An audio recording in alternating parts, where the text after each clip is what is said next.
Let's see. Sounds good.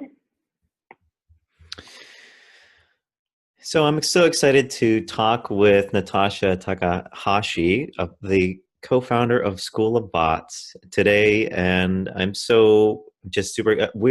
I'm all already having a good conversation with her already, and she's such a nice person, and I think we're going to have a great time. And I'm excited for you, the listener, to learn about her School of Bots. I'm obsessed with chatbots, and Natasha is too.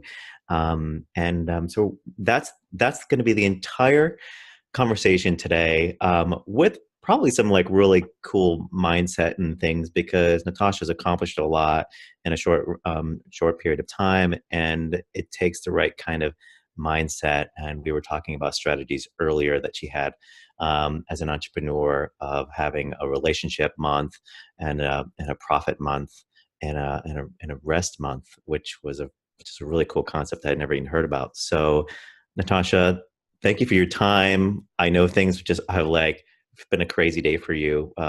You had like a funnel break, and you were able to come on anyway, and look, be super composed and everything like that. So, like a true professional. Anyway, so thanks. Oh, thank you so much for having me. I'm really excited for our conversation. We've already had some really awesome conversations in the past, so I'm sure this one will be just as fantastic.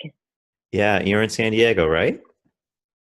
I am based in San Diego, but I'm actually a digital nomad. And for those of people who are listening who aren't familiar with that, pretty much just means I'm working, digitally, but in different areas of the world. So kind of traveling and being nomadic. So I usually do like 2 to 3 month stays in different countries or areas. If I like a country a lot, then I'll probably stay there for as long as my visa allows me. But so as of now, I've done a good amount of Asia, and right now I'm actually in Melbourne in Australia. Shut up. That is Yeah. that is the best.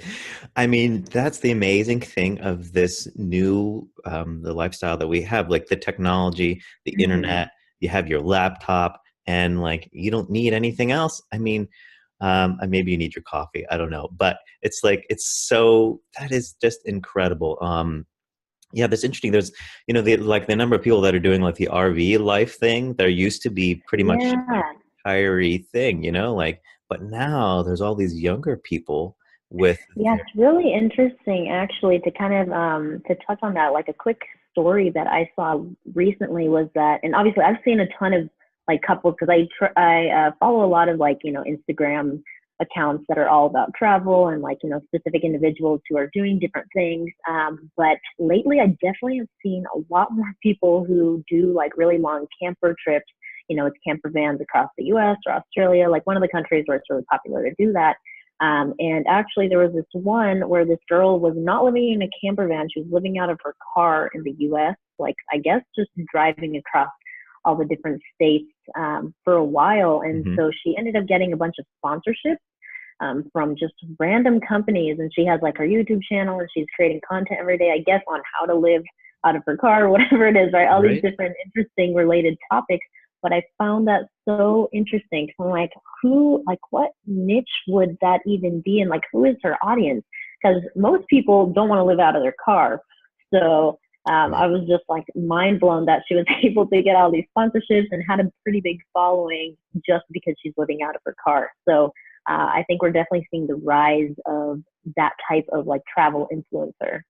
Yeah, and even more, just being into that one thing, like, and being obsessed with it. Because Yeah. Gary Vee was talking about how there's like on Musically, there's this slime phenomena thing that people they're like making Slime millions is of huge dollars. right now. Slime is huge right now. I'm like, what? So like, if you've been obsessed Yeah, about you're like, I used to slime, make that stuff in first grade. yeah. I mean, if you've been obsessed with that, and you're like, you could literally, make, you start with zero, but like 10 years of just like putting in the work, and like, and being a crazy obsessed with this topic or whatever, slime or whatever it might be, and you can make a amazing living doing what you want. Like, what an incredible time to be Yeah, alive. Um, so totally agreed with that. Yeah, it's crazy. it just blows my mind. So, um, So let me get to the first thing. Is I really wanted to talk about the first thing I said was that I believe that the bots are this really white space for marketers. And it's such there's so much information. It's such a noisy world. We're no longer in the time when we I remember getting I remember getting email and like reading my entire inbox, right? And just like and it was like I would sign up for newsletters, like, because it was like Mhm. I wanted more in my inbox, right? Like those times are way gone and way over. So that's how I kind of see Messenger and chat, Facebook Messenger, or other types of bots on different platforms as this sort of blank space where there's more room for businesses to get their message in. But other people are say like, oh, those things are kind of like spammy and they like are annoying. They're always popping up and interrupting me. So I think we got to be careful. Yeah, yeah, no, totally agreed with that. And I think there's kind of, well, there's obviously many reasons why I love bots and think that they're a white space, not just for marketers, but also for consumers. So I love bots on both sides, as a consumer myself and as a marketer for my own companies and my clients. But in terms of it, because another kind of objection that goes along with what you said is a lot of people who are looking in on bots right now are saying like, it's just going to become spammy and like annoying, and your messenger inbox will soon look like your email inbox. Well, there's a big difference between email and messaging platforms. First of all, the messaging platforms get to make all of the rules. And if, the bot developers don't follow those rules, then their bots will be, immediately banned. And we've already seen a good number of bots starting to get banned from Messenger for being Mm, spammy, for not following their policies. So obviously it's going to be a little bit difficult for them right now to kick off a lot of people, which is why a lot of marketers are getting away with being spammy and breaking the rules. Sorry. mhm. Because Messenger just doesn't want to kick off too many people at the beginning, as well as just, they're kind of testing out what their boundaries are and everything. But I think in about a year or two, we'll see the messaging platforms crack down a lot more on these spammy bots, and people will actually start to have to follow the rules. Otherwise, their bots will be banned. So then that kind of makes it really a great space for people to deliver their content to consumers, because it's very easy to unsubscribe. Mhm. All you usually have to do is just say stop or unsubscribe, versus email. Got to click unsubscribe, takes you to a website, and then usually sometimes they even make you enter your email again and then say unsubscribe. Sometimes they've got like 20 check marks. Which of the content categories do you not want to Right. receive, right? And then they're like, and you'll be unsubscribed in 10 days. So you're Right. I'm like, still what's getting up with emails for that? another 10 days. Yeah, so I think there's huge differences between the two, just because email is kind of this universal thing, right? I don't think email will die out anytime soon, just because it is really a universal way Yeah. for people to get in touch. And there's Mhm. so many different platforms out there for it. And there's a lot more flexibility, I'd say, instead of messaging platforms, which do have stricter rules. So there obviously are pros and cons to that. Like you can't sell digital marketing or digital products inside of Messenger right now. So little things like that do make email still important in, a marketing system for any business. But I do think that messaging platforms overall will just become more like the go-to for both marketers and consumers, because it's just so much easier and so much more convenient to do everything that you would want to do usually on email. So I think that's kind of the biggest objection, and just wanted to kind of talk about that, because a lot of people are like, is this just a fad? It's just really spammy. Like, Yeah. what's going to happen in the future with that? I don't really like to talk to bots. I'd rather talk to humans. So I think that argument kind of answers those objections. Mm. But there are certain situations where people are more willing to talk to bots. It's interesting how Mm-hmm. many people, knowing that it's a bot, are willing to say very personal things because they know that it's not being judged. They know that there's someone that is just a machine on the other end. And so I think that's fascinating that the people are willing to share things that they wouldn't share sometimes with another human being for fear of being because it's vulnerable and it's sensitive, and they just know that it's just a computer that I'm telling them that, like, for example, like sometimes I have suicidal thoughts or something like that. Like, they're Hmm. quite interesting how how the bots are working in that space. Um, and with that comes sort of a big responsibility. I've heard that that some influencers and musicians and other people like that, um, people will message them and like with very deep concerning things, and they need to take a lot of responsibility to how to handle those. And so I think it was it Andrew Demeter? Um, is that the name? Is that right? He said something Yeah. about how he built a bot for some influencer person for specifically to talk to people because so many people were saying that they were It might have depressed. been Prince Ia, I think. I don't know how to Yes. say his name actually, but I know it's Prince EA. Yeah. Or Richard Williams is his actual name. Yeah, he's like an American rapper, but he also does a Yeah. lot of um, like That's right. spoken word and kind of stuff like that. Like talks about controversial topics. So yeah, that totally makes sense. That'd probably be, I think, what you're Yeah, referring that's to. right. That rings a bell. That's right. I wasn't familiar with that the rapper or his artistry. Um, so and well, tell me how you got into the bots, and why you went all in on them. Yeah. So back in 2016, like right before Messenger bots actually were, launched, they were already in beta before that, but before they were kind of released and announced, I was trying to figure out what I was going to do really as my first business, honestly. I've always been pretty big into the startup space. I've worked in San Francisco and LA with a good amount of startups who have been, 500 and YC, which is Y Combinator funded startups. So I'd say I had a pretty good idea of like, the whole startup culture and the scene, and I really loved it. But I knew that I was leaning more towards the digital nomad space. So something where I could kind of build like a digital empire rather than focus on doing a startup, getting funding, going through all of those really difficult things. And honestly, at the end of the day, getting burnt out because I think Mm, there's a huge divide between the two spaces. Some people like to say that they're running a startup, but at the end of the day, I think a startup is more of something totally new, like a very new vertical inside of a space or whatever it is. It's disrupting something, right? It's not just like mhm. another marketing agency. Okay. But so I Yeah. was trying to figure out, what world I kind of wanted to jump into, whether it was like the time freedom, like do what I want, travel, digital nomad type of life, or if I wanted to do like the startup, work on groundbreaking technology and disrupt different industries and all of that. Hmm. And then I realized that it was just kind of overwhelming to always be in a startup environment.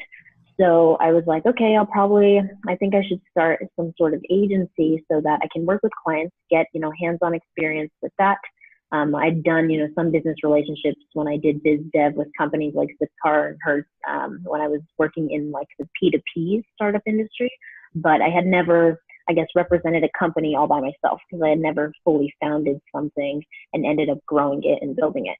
So I was trying to figure out what I was going to do, so I thought maybe Facebook ads or social media management. I'd had pretty good success doing both of those for the startups I was working with, as Hmm. well as just some kind of like freelance stuff on the side. Hmm. And then I, of course, was following and watched F8 because I was like, Facebook ads, gotta stay in the loop, right? And kind of Hmm. catch up with what they're doing. And then they announced Messenger bots. So I was like, Hmm. that's a really interesting concept. And I really like that idea because Slack had already had some like Slack bots on there. So I kind of had played around Hmm. with those, but they weren't nearly as extensive as like Messenger bots are. So I started looking at all the ones they had on beta.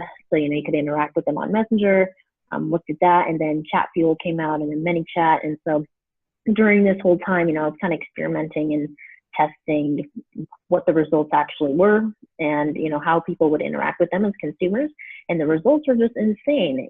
People Hmm. seemed to really like, and like you said, they also got very personal with them. So therefore, it was really easy to get people to, answer qualifying questions or whatever it was for our clients. The data that we needed from our audience was much easier to grasp inside of a messenger bot in a conversational manner instead of saying or running ads and being like, hey, fill out this form and we'll get back to you, right? Or just situations Hmm. like that where like lead gen as well as just, program signups kind of situations like that where we had to gather certain information from users was much easier to do in Messenger bots. So I was like, well, if you think about it, you can really do anything inside of them as long as you're following the policies. So we started experimenting with tons more use cases. E-commerce was a great one, restaurants as well. I'd say those are kind of still the top two industries that are adopting messenger bots at a faster rate than most of the other ones. So we definitely saw those early on as well. Yeah. Yeah, I'd say, of course, it does need to be, it can't really be like a mom and pop restaurant that's not on any online. It has to be kind of more, and I think that a lot more kind of like hipster, contemporary, like cool little restaurants or like boutique, like ice cream shops or dessert shops, anything Instagrammable, right? But that can be sustained. Those shops are kind of starting to pop up all over the world. So I'd say I'd put them in the restaurant category as well. People who are very engaged and have a strong brand personality. But anyways, to stay on track in terms of what I was saying, those were kind of the top industries we saw. And then we started moving into actually doing, full client work. I stopped working with the startup that I was previously working full time with. And then my co-founder, Kyle, also left his job too as a financial analyst. So we jumped into this, full time because we were having, good success with it at this point. And we're like, okay, well, we can do what we wanted to do initially, which was travel, right? And also do this, and then hopefully bring value to other people around the world by kind of just spreading the word, right? Speaking at different events around the world, like just having this mobility was going to be a big tool for us, just in spreading the word and, just getting people's feedback and answering questions about how bots work so that we could, become more experts in the field. So that's kind of what we ended up doing. And then in November of 2017, that was when Chatfuel and I were talking on the phone, and then they were like, oh, hey, we're kind of looking for like a course partner to, promote Chatfuel as well as just teach it better because, the Chatfuel community has like, I think it's almost 50,000 members now, and they only started it back in like November, December. Which is crazy. And so now they've added a lot of like free educational content there. But at the time that we talked, there wasn't really like an in-depth Chatfuel training. So we wanted to offer that to people since I was like, oh, we should do, some sort of mastermind group or course. But a lot of people don't know how to sell bots. And we've had really good success with that so far. So I think we should be able to add value to people by teaching them how to do this and how to actually structure their agency. Because again, it's an early adopters market. There's a lot of mistakes to be made that even if people have had successful companies in other industries, those industries weren't at the very beginning infant stages. So it's a very different experience in terms of finding partners and, creating content. All the different aspects that you would do in your company are very different, in my opinion, in an early adopters market as opposed to a very established billion-dollar market, which is usually what people are going into. So then from that point, we're like, okay, well, let's run a beta group. So we did that. It was great. We had a good amount of like people who were already doing great bot work and total newbies in the group, and they both really enjoyed the content. We just kept getting great feedback. So we're like, okay, well then let's just push this. It seems like it's working well. And so from there, we pretty much built out the course more, and now we are fully launched. So anyone can join at any time.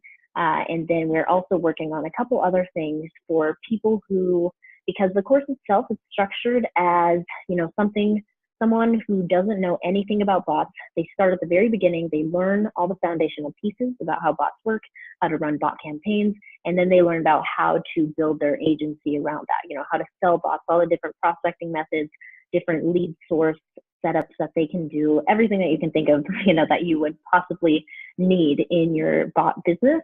We help you set up in the course.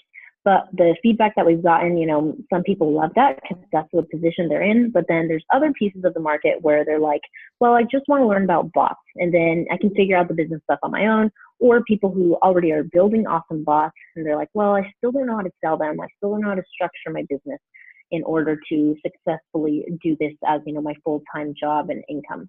Right. So because of that, we're working on kind of cutting down our course into different products maybe to allow the market to actually take advantage of just the pieces that they want. So we have the full course, and then we're also planning to kind of offer some of the tidbits like just the bot part and just the sales part so that people can get what they want. And then we also just launched a bot template marketplace.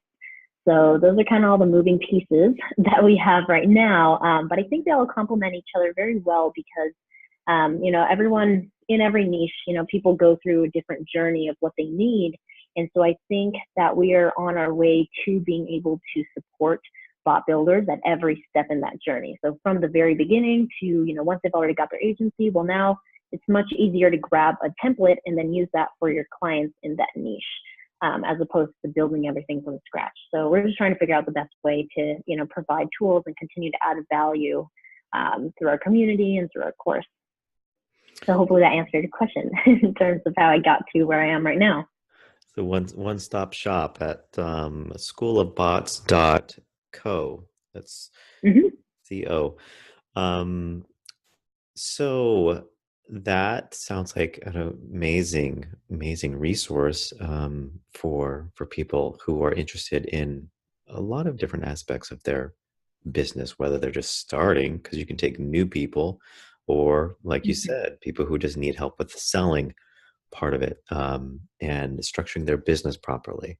Um, I think that's more my needs, is in that the selling and the structuring and some of those Mm, things, because I'm a newer entrepreneur yeah. myself, and but in geeky, and so like the building and the technical stuff is something that is just, it's sort of like it's kind of just like a information that can be kind of commoditized in a way. Like I can figure it out by and find how to do things, Mm-hmm. click around enough in a way.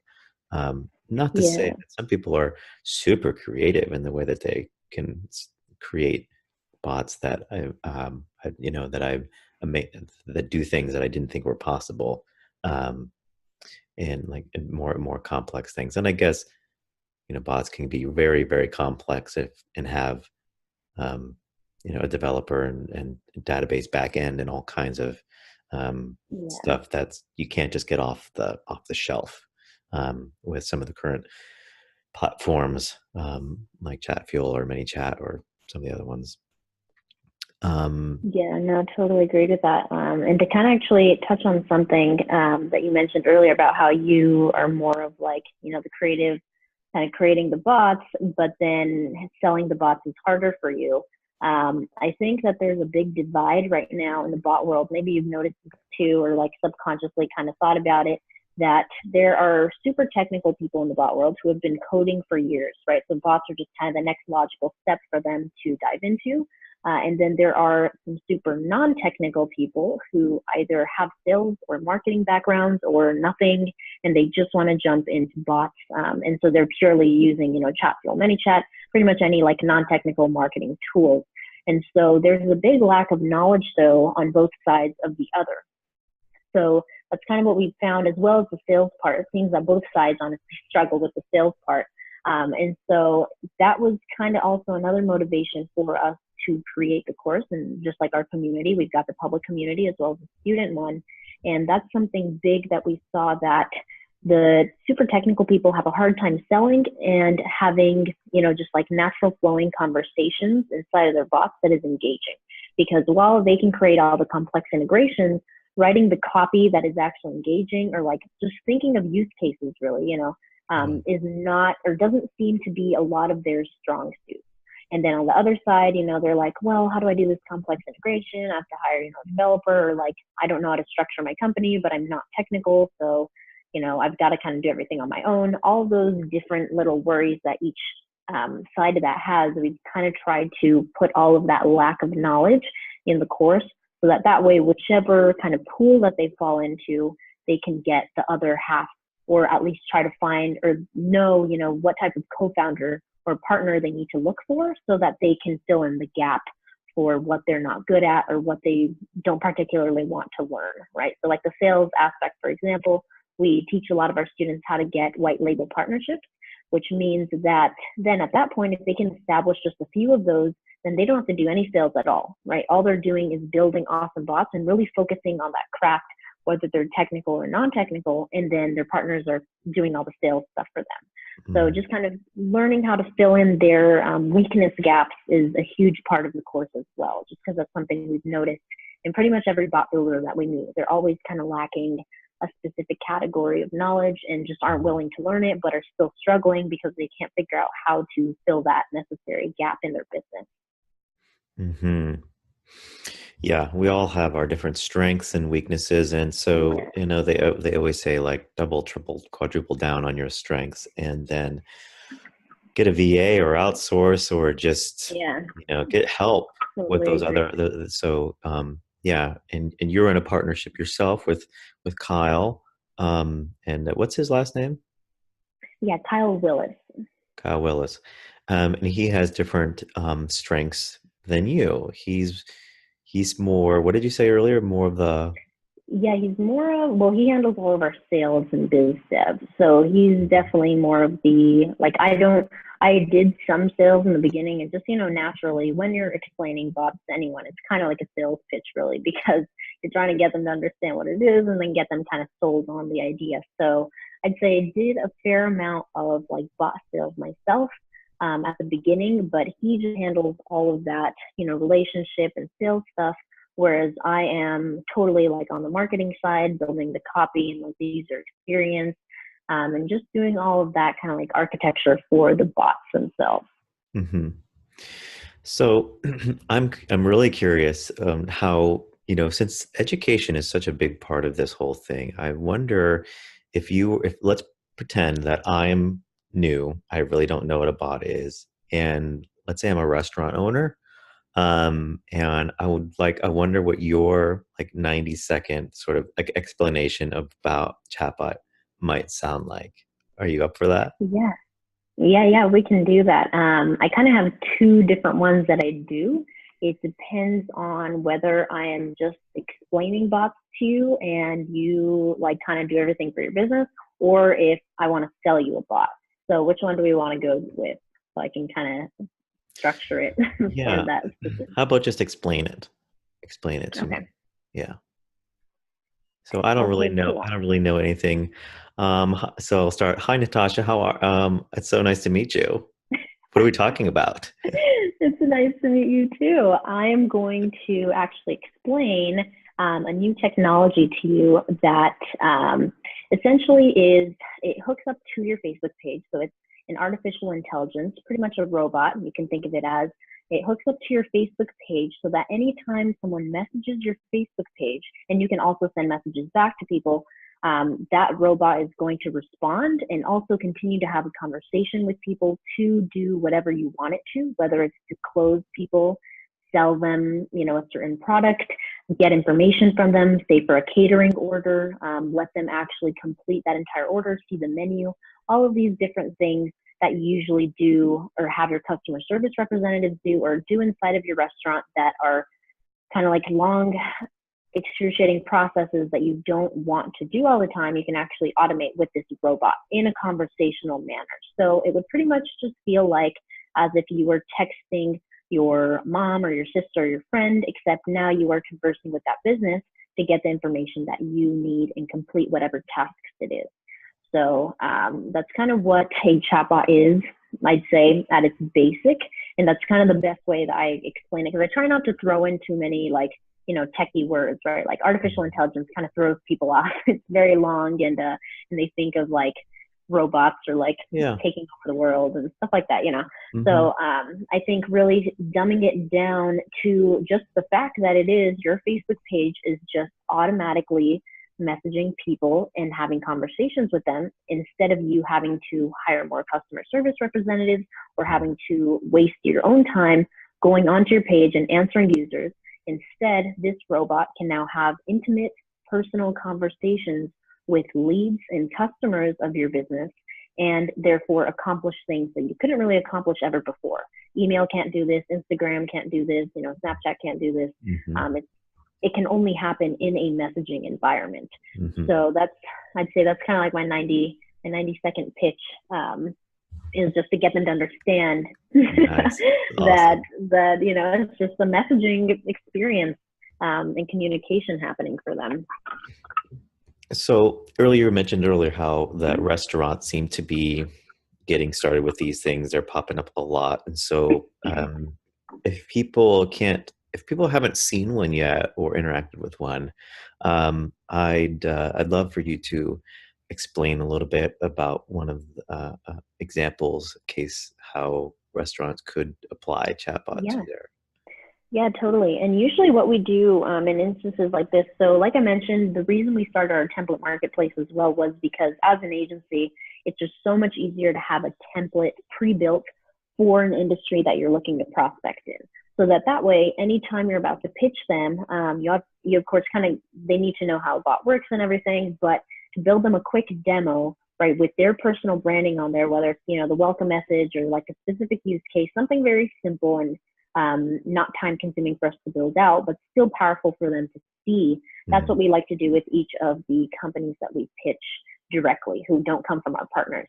So as Mhm. for restaurants, I'd say there's a lot of really awesome use cases. Again, it kind of depends on what type of restaurant they are, right? Like I said earlier, there's like cool hipster, like dessert shops and like more like pastry places where like I'd say they still are kind of in that restaurant category, like in the food category, but their needs would obviously be much different. So I think for a regular restaurant that might do catering, it's a sit down, I'd say the best use cases would be things that they're already doing, like for example, maybe seeing the entire menu inside the bot and being able to favorite certain dishes so that when they get to a restaurant, they can, pull up their phone and see, okay, those are my favorite dishes, so Mhm. I'm going to get this one today instead of them having to look at the menu and to take Mhm. 20 minutes to order, right? As Mhm. well as actually ordering from Messenger, which is still a bit difficult.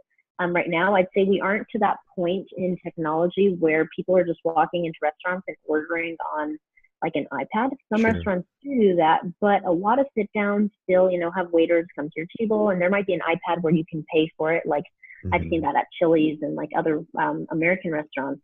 But for the majority, you've still got like a waiter coming to you and kind of having a personal interaction with you, explaining the menu, all of that good stuff. So I'd say that use case would be better for like coffee shops and kind of like quick in and out places where people could order on the go, kind of like Starbucks has their app, right, where you can order something ahead of time. In Yeah. the same way in Messenger, you could also do that either, sitting down or about to come in and you want to order something. So that's another use case. And then I'd say another top use case too would be to celebrate like certain events happening. So whether it's like, hey, here's a discount for your birthday, Yeah. or hey, here's a discount for national whatever day it is, right? That's related to their Yeah. restaurant, certain discounts, all of those kind of like ways to bring people in and also keep them engaged in the bot, I'd say is also another top use case. Yeah. And so how does, like we talked about how the technology sometimes is limited in that we're not quite there yet. Like, so Mhm. in one of these simpler restaurant type of bots, like the the back end, is there something that the restaurant owner or front of house staff would have to keep open, like their company's Facebook business page or fan to. I see what you're saying. Like in order to get that Yeah. information. Yeah, Yeah, or maybe so it's linked to an Excel sheet or something, or I don't know. yeah, it really depends on what systems they're already using. So, a lot of restaurants have internal systems that aren't necessarily like on Zapier. They're more of like, their internal databases that don't really talk to any outside software. So for situations like where someone would be ordering in the restaurant, it really depends on how they want to get that information. So we could either, email it to them, or if they have a software that they could link up to, their computer at the front of the restaurant or like in the cooking area, then we can do that as well so that the new orders can come in. And then the user just needs to, make sure that they put in the right information though. Because that's another thing too, is that even though you can check for information if you can code, inside of Zapier, right now it's just a little limited in terms of just making sure that everything's actually right, because a lot of the times, although in a restaurant, if you're actually there ordering, then usually you're not going to write in any incorrect information. But a lot of the times right now, in other bots that I've noticed, it's like people just enter random crap just because they're trying to play around with it. They've never played with the Yeah. bot. they're like, oh, this is interesting. So then they just put random information, right? So Hmm. in restaurant situations, there should be ideally someone checking it, like a human checking those orders, just to make sure that it's not like random information. And then the cooks make the food, and then no one's actually there to eat it, right? So that could happen very easily, which is why there still needs to be a human factor for that specific use case at least. But for the other information, like gathering catering orders and things like that inside of the bot, an Excel sheet works great for that, as well as pretty much any database software that they're using. So again, for things like that where it doesn't really need to be human checked for an immediate or for like the moment, then an Excel sheet is usually the best place to put that information. Yeah, yeah. There's an old classic Saturday Night Live bit where the guy is talking about it's like this hamburger joint, and they're like, everybody just Mm-hmm. gets hamburgers, that's all we have here. And so the guy is explaining to these new people that are coming there, and I forget if it's Dan Aykroyd or Chevy Chase or something, but he's like, just hamburger, hamburger, hamburger, hamburger, hamburger. And then the cook is shouting out hamburger, hamburger, hamburger. And he's just adding on more and more patties.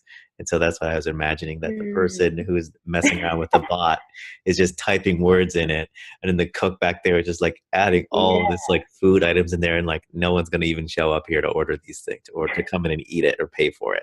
So, Yeah, exactly right. That's a good way to think of it.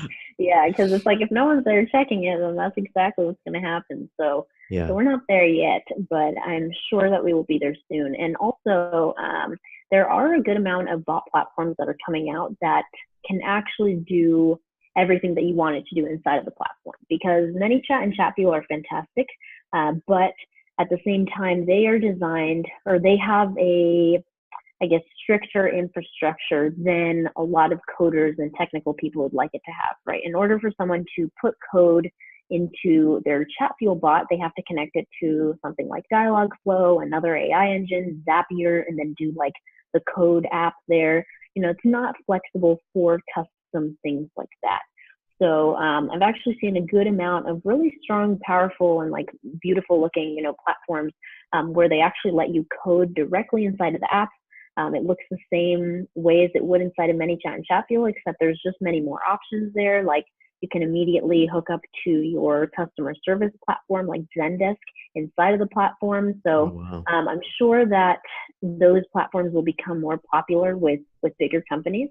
I think Chatfuel, ManyChat will continue to service small, medium companies as well as some big ones. But I think just the needs of bigger companies as well as people who want to have complex use cases like the things we just mentioned, like where you're actually able to check whether that order was correct and actually valid, then those platforms are going to definitely take up a huge part of the market because that's really what people want at the end of the day and need.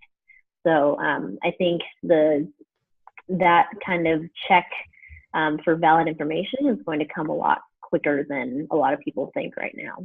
Hmm. Hmm. And technology is moving so fast. I mean, Oh yeah. things are being adopted so much faster, and it just is crazy. So much like there's just new social media platforms and the amount of users that get on them. I mean, from the time when Facebook came out to now, how quickly a platform like Snapchat can come out, and Musically, and some of these other newer ones that people Yeah. just get it. People understand the technology, so it's the speed at which things happen just accelerates faster and faster. Yeah, definitely. Um, so I think the thing I was wondering about for you is like you're definitely connected with a lot of these other types of in the and you're in the bot world and familiar with a lot of these other tools that some people are not as familiar with because you live, breathe, and eat this stuff. What are you real excited about that is coming or is sort of unknown about, or and if it's something not excited about, or what is it that maybe that you're just real obsessed with recently, even if it's just small?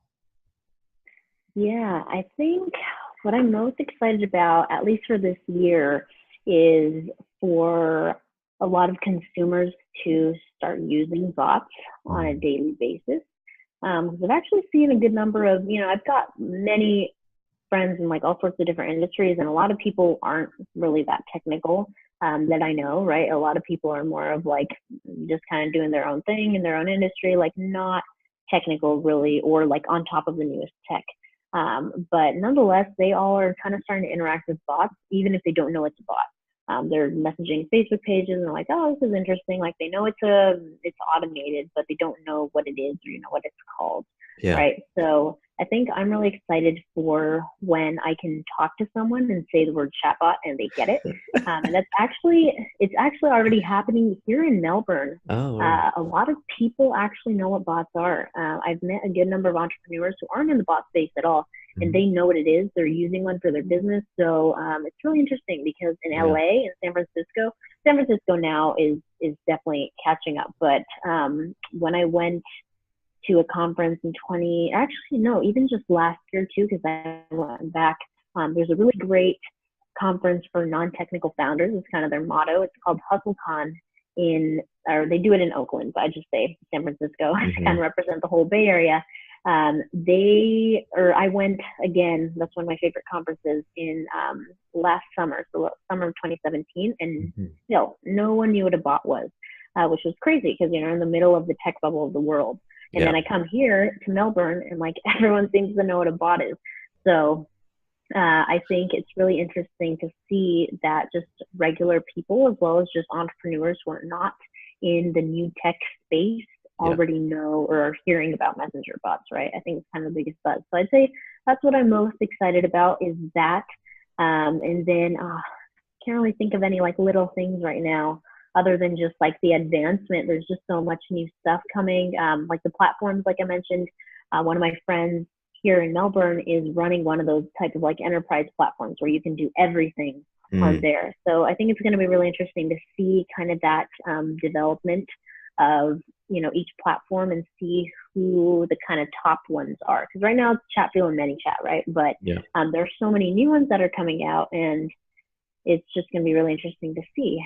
But yeah, Yeah. I'd say that is in the bot space. And then in terms of like life and tech, I'd say I'm really excited for just like the Internet of Things. So like everything Oh, being connected, right? Like that's not, it is related to bots, totally voice bots, right? As well as some messaging. hmm. But I'm really excited for voice bots as well. I'm actually going to a Mm. meetup today on Alexa. So Oh, so I sweet. think, yeah, I'm really excited for that because I haven't looked too much at Alexa. I've looked at Google Assistant because they do have Hmm. it on Dialogflow, and Google Assistant is cool. But I mean, Alexa, you just see it everywhere. I feel like I see it in a lot of people's homes, and just like ads all over the place and stuff. So I'm excited to learn more about that and just see where we're at the end of the year. At least in the U.S., see how many people have voice bots or like just voice hosts like Alexa and Google Home inside of their houses. Apple just released their kind of like voice um, host Yeah. platform thing. So I'd say yeah, those two are like the most exciting things that will probably happen this year. Hmm. Yeah, it's going to be a big year, I think for bots, and Gary Vee is really big on the voice thing, Yeah. right? Because of Mm-hmm. the Yeah, time he's saving pushing it. elements. Yeah, like time saving, and that he's big on ordering things like that. I've never actually just gone to my Alexa and said that she's listening. She's gonna wake up now that I said her name. She's like, and actually just told her to order something Yeah. like toothpaste or whatever. Mm-hmm. What do you mainly use her for? I use her for like I like the flash briefing element to it. Like the first thing I have is like I have like Gary Vee's daily part, like he gives a little entrepreneurial thing, and then I have there's like the Daily Show with Trevor Noah. Like there's a little blurb then I have set up, and then I have like um, um, the Tonight Show with Jimmy Fallon to give me a little blurb, and then it goes into NPR News after that. Oh, actually, I forgot. Like I hear the weather first. Sorry, I don't know Mm-hmm. that. She's always listening. Um, and then, but I usually kind of cut it off by the time like I don't really want to listen to the whole NPR news. By that point, I'm Yeah. leaving, getting out the door. And so sometimes, but with my like on Google with my I have a Pixel, so I have the Google Assist on there. Like I will find myself all the time using it to set reminders or something like that. So when I'm driving, the other day I heard there was a concert like on the radio. I heard there was a song I knew, and I was like, "Oh, I love this song." And then I heard the announcer say, "This show is coming up at this theater," and I'm new to the Oakland area, and so I didn't even know if this was a local theater or how far away it might be. So I just reminded myself. I said, set a reminder to remind me when in the evening. So when I got back home, so I forget about it. I put it out of my mind. And then when got home, it's like pops up for me to like look this Mhm. up, and then I Google search it, Yeah. and I was like, oh, it is local. And then I went and bought tickets, and I'm excited about going to this concert. Um, That's so it's cool. kind of just thing like just at an offline time while I'm driving, and like traffic is crazy, so I shouldn't be like typing into it or like Yeah. actually Google searching at the moment, like David Rawlings and at the Fillmore, but I'll just do that later. So that's that's the kind of thing I use it for a lot, and of course, just texting people or initiating a phone call, or I think it's great. I mean, I think it's a or like a long chat. Like I'll just be talking into it. If I have something I want to Yeah. say, I'll just like put in a long chat that way, and I'll be like I'll just do that. Someone's calling me on my on this. I don't know if maybe that got on the Zoom recording, but anyway, I don't know. Maybe it was just in my ears, but I don't know. I yeah. wasn't able to hear anything. You're good.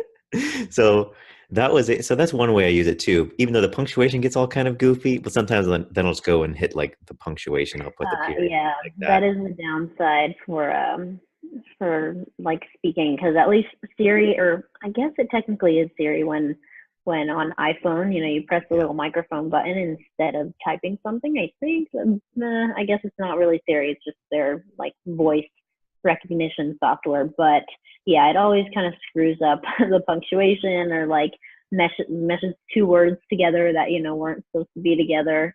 yeah, Um, Funny stuff like that. So yeah, I definitely feel you on that. But it's very convenient, especially in long chats, because I end up having like really long conversations with a lot of people where it's just like paragraphs. I'm like, oh, I don't want to type back and like say all of that stuff. So like definitely putting it into the phone and just speaking it is something that I use it for as well. Let yeah. me grab my charger. Sometimes in Messenger, I will like leave like an audio thing too. Like that's kind of I've fun. had a lot of people do that for me. Yeah, I don't Yeah, know.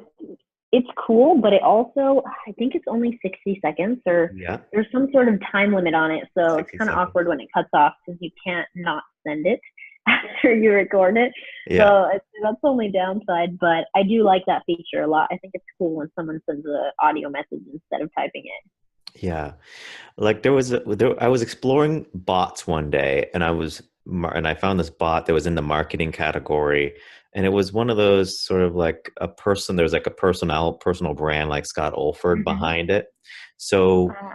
so I'm participating in the bot, and then all of a sudden, like he records like a message back to me, and I was like really surprised. I was like, oh my gosh, this is like now all of a sudden we're having a conversation, and we continued. He was in Bali, I think, at the time, and helping like something doing marketing, and we ended Mm-hmm. up like having this very rich messenger conversation from a bot where he the automation stopped, and we went back and forth, and with audio, and then we even went Huh. another level up, and we started using video recording, and we started videotaping like kind of like snaps, if you will, like and we were actually it was very meta because we were talking about the use of bots and this other feature like adding audio and video, which I usually don't see as much of. I usually just see it in those little text bubbles.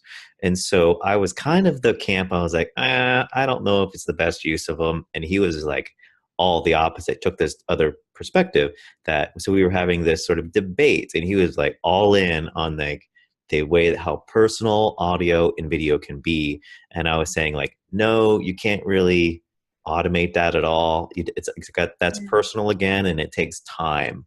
And he's like, yeah, but the connection that you feel, because he's like, look at what we just created here. We were like strangers a moment ago, and now you have a relationship with me because I stopped and recorded some audio for you and then some video. And I was like, huh, that's very interesting. So there's some Yeah. there's some crazy things that can happen with bots. So and it can be it can have this rich in-depth part of it too. And if you have time, you can really make it personal.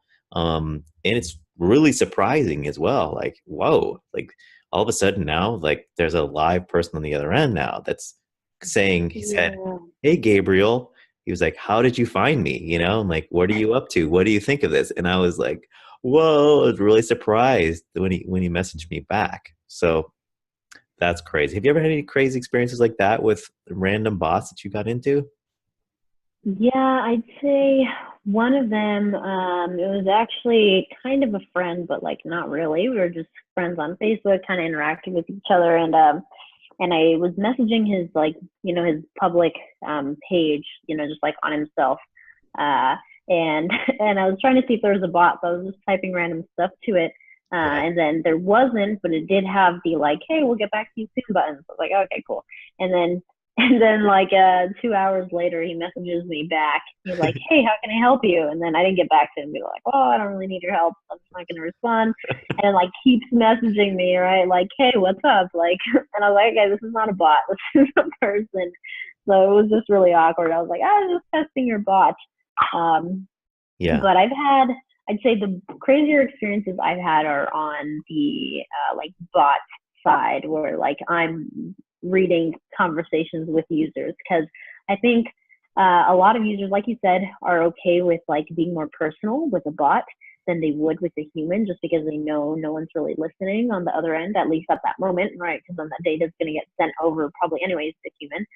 But a lot of people also like get like in this rage sometimes with bots, if they Mm, don't like what it's saying, or like they can't figure out whatever it is. And like we try to make our yeah. bots like pivot as much as possible, which pretty much keep giving them options until you're pretty much out of options.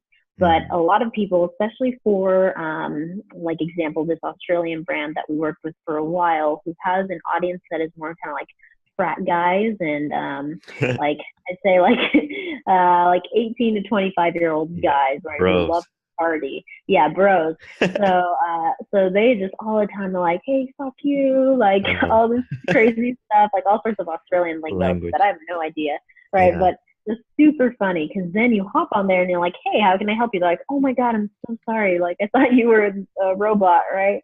Yeah. So it's just really funny to see that happen. How like freely people will talk if they think that there's no one listening on the other end. Yeah. Yeah.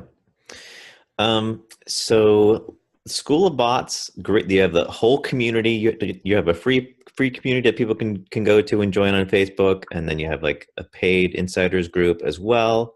And they can go to schoolofbots.co and check it out and see if it's Yes, something if all the they're links to interested. that stuff is there. Yeah, and if people want to join the free group, we I've actually been adding a lot of free resources to a big like Google Drive. So there's tons of stuff in there, and we also do all sorts of stuff every week, like weekly AMAs, giveaways, interviews, all sorts of fun stuff for the bot community. So if people want to join, if they're listening, they can just go to bit.ly/bot school, and then that'll take them to the Facebook group, the public one. bit.ly/bot school. Mm-hmm. Okay.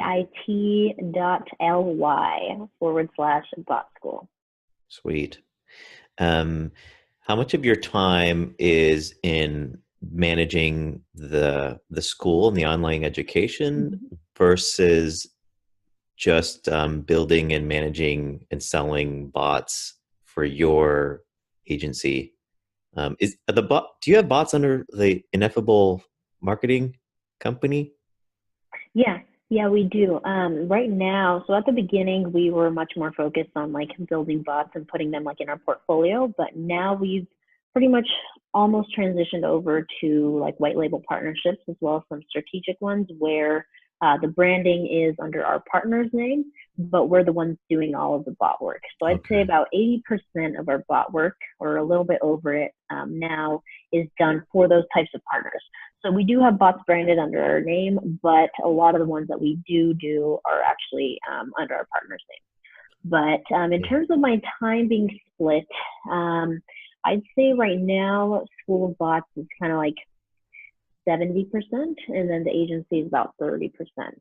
And we've got two employees right now too who do like bot work and some sales stuff and kind of a little bit of everything. So we're not totally alone in running both of them at the same time.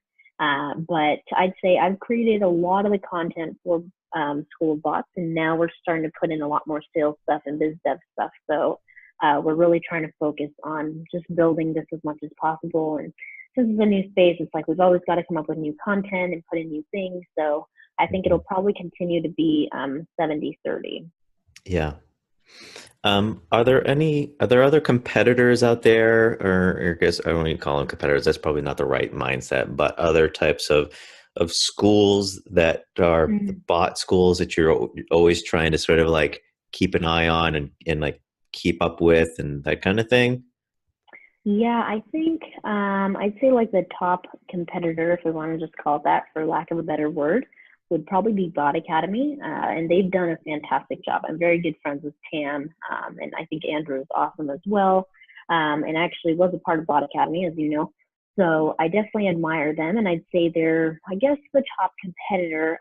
But I'd say there's a lot of differences in our product, so we're not directly competitors because Right. we obviously are focused on chat fuel, they're focused on ManyChat, and then we also teach you, how to build your entire bot agency and give you, all of this one-on-one coaching and sales. So it's more of, I'd say ours is more of a coaching program, and theirs is more of like a mastermind member community where you are getting access to like ManyChat training, but there's not too much, at least right now. They may change this in the future, of course, but I'd say it's a lot more of an emphasis on building bots in ManyChat Yeah.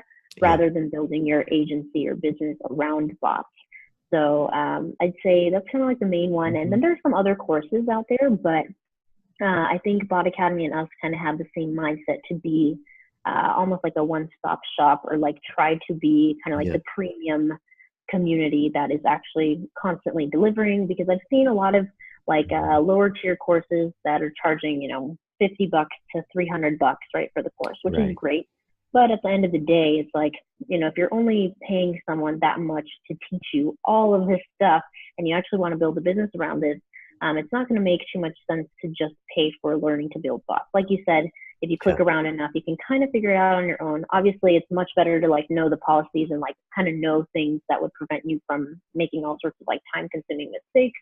But Hmm. nonetheless, I think that the bot building is a big part of it, but it's not the most important part, especially if you're building a business around it. So I think like our competitive advantage or like unique value proposition would be that we're teaching you how to build an entire business around it, as well as all of that stuff that comes with running an agency, running bot campaigns and being able to track everything, as well as just being able to prospect and have that like healthy income stream coming in rather than struggling, kind of trying to freelance it, maybe building bots for some friends, all the kind of things that people usually do in an early adopters market. So I'd say that's kind of us versus who's out there right now. And who knows? I mean, I'm sure a lot more people will come out as well, just because I feel like that's always how it is. In an early Yeah. market, people are like, well, let's jump in and teach people how to do this, right? I feel like that's what a lot of people have done. And some of those people have faded away. I think those things only last for a couple months, where they either add that on to their current services, like, hey, we teach you how to build an agency, and now like we've added a mini training on bots, or kind of add-ons like that. But I don't think there's anyone doing right now, at least that I'm aware of, what we are doing, with School of Bots. Like you said, trying to be that one-stop shop for people in the bot world, whatever stage they're at in their bot journey. I love it. I think I'd like to leave it right there. If does that sound okay Okay, to you? awesome. Yeah. Sure. Okay, cool. So check out School of Bots. I think what Natasha and Kyle have created is really an amazing resource. So I think no matter kind of where you're at, you're new to bots, or if you're experienced and but you still would like, you need some help with different aspects, then check them out. They have a great community over there.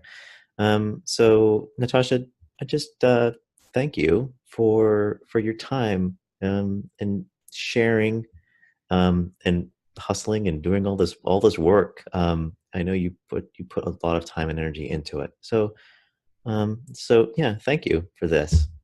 Thank you for having me. This was an awesome conversation, and I'm always really excited to talk about bots and what's coming and everything. So this was awesome. Thank you so much for giving me the opportunity for us to chat and have other people listen in.